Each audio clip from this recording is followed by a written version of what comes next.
Hey friends, I'm playing around with some new greetings for my videos, to open my videos.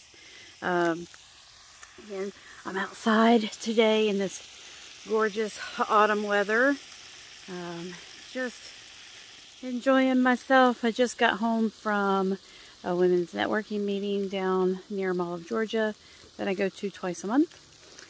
Just absolutely enjoy spending time with these ladies. We're a small group, but we get together a couple times a month and we encourage each other and we talk about all kinds of things. We've got a really diverse group. We've got a jewelry lady, a makeup lady, myself, a girl with Plexus Worldwide, which is a gut and skin health company.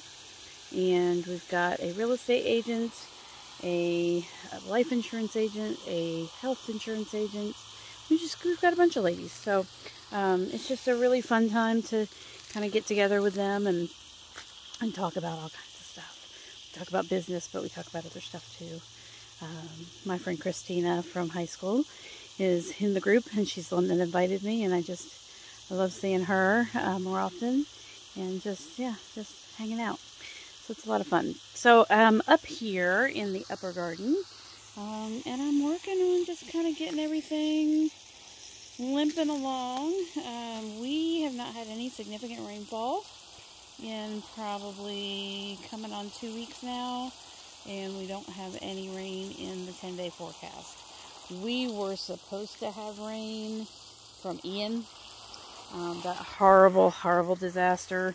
And gosh, my thoughts and my prayers go out to everybody that is suffering from the effects of Ian. I've got a couple of friends down in Daytona. They're both doing okay. Got a friend in Winter Garden. She's doing fine. But gosh, all those people, the people in Puerto Rico got devastated yet again. And it's heartbreaking, you guys. So one of the things that I just became aware of yesterday, if you guys are looking for charities and such, Salt Life, which my friend Emily manages a Salt Life store down there. Salt Life is raising money for the American Red Cross, and they are selling t-shirts for $25. I'm not 100% certain how much of the $25 goes towards American Red Cross, but I know that Salt Life is it's really trying to do their part. So if you like Salt Life and you want to buy, it's a specific t-shirt for this disaster relief. It's a specific one. So if you want to, I'll see if I can post a link to the shirt in my comments below. Or in my bio.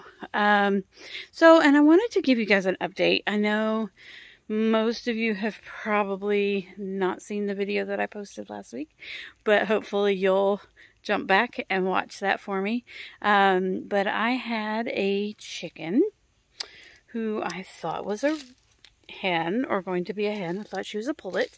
And for those of you who aren't really sure, a pullet is a female chicken before it lays an egg. Once it lays an egg, it becomes a hen. Before it lays an egg, it's a pullet. So I had a chicken that I thought was a pullet. I bought all pullets. And she turned into a rooster. And I talked to you about the fact that day, it was last Thursday, so a week ago tomorrow, that I took her and I actually sold her to a friend of a friend who has a small hobby farm and she really wanted another hen, but we discussed it, and I told her, if it was a rooster, if for some reason it wound up not working out for her, any of those things, I said, I'll take it back, I'll refund your money, whatever I need to do. So I talked to the new owner on Sunday at an event that I was at, and sure enough, it appears that this little pullet is indeed actually a rooster. Now, there's a couple of things that could be going on there. One of which is they're in a crowded coop. They do not have a an actual rooster right now. We don't have roosters in our neighborhood. One of our neighbors actually has roosters, but we don't have roosters. And we don't want roosters. We don't need them right now. We don't want them. In the event that something happens and the crap hits the fan at some point, we'll visit the idea of getting roosters so that we can diversify our flock and make arrangements so that we can hatch out our own babies and take care of ourselves that way. But for right now, we don't want a rooster. So it's crowded down there. It is possible that this little pullet decided that we needed a rooster in the flock, and therefore she would actually be a non-productive rooster, because she would actually still have all of the parts of a female, but characteristics of a male. So that's one possibility, one that I keep kind of going back to over and over, because I've raised roosters in the past, and I really honestly feel like if it's a rooster, it was a late bloomer.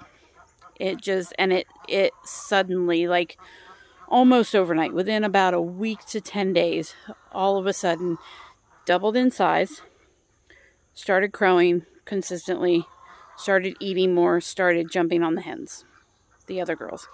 So the other thing that kind of convinces me that it's really a hen, not a rooster, is the fact that the other girls wouldn't accept this bird when this bird wanted to try to jump on it. And she would actually stand on top of the other girls and hold them down, which is not normal for a rooster. Not normal for most roosters.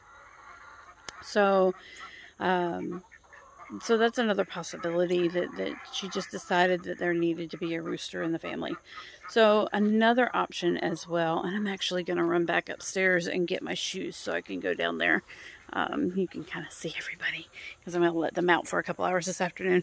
But another possibility is that sometimes they can develop tumors on the ovary. So they have, apparently, from what I've read, they have two ovaries, two sets of ovaries. One set is not productive at all.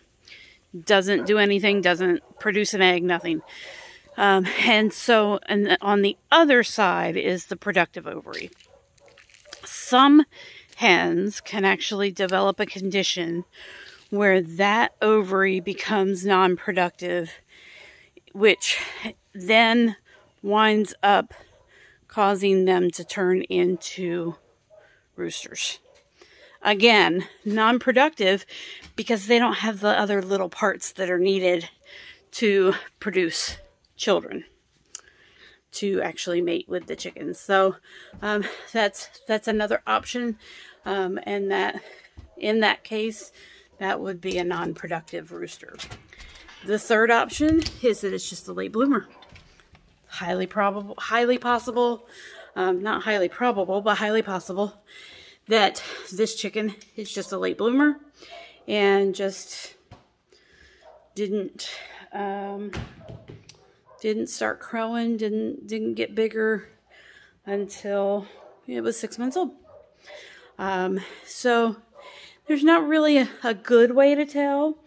I will say, in all of my research, all of my reading, you know, there's been, I've noticed in some of the articles I've read, and actually listening to my friends over at Cog Hill Farm. I've never actually met them, so we're not actually friends, but I watch their vlogs and their lives, and I consider them friends.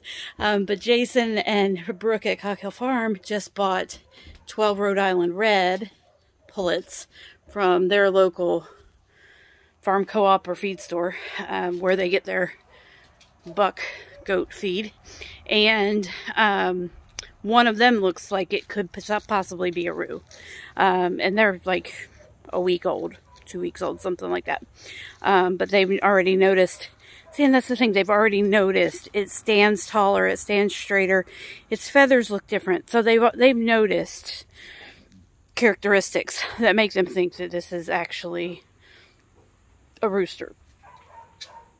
Somebody's pulling up the driveway. Sorry, squirrel.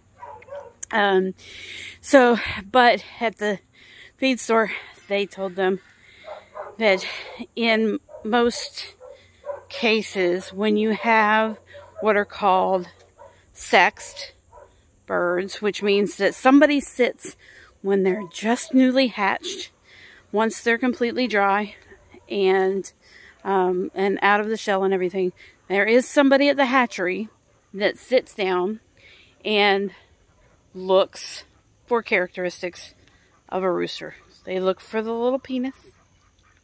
They look for a set of 3 feathers on either side. They look for, and I believe, if I remember correctly, somebody once told me that their beaks are a little bit different when they're first born. Weird.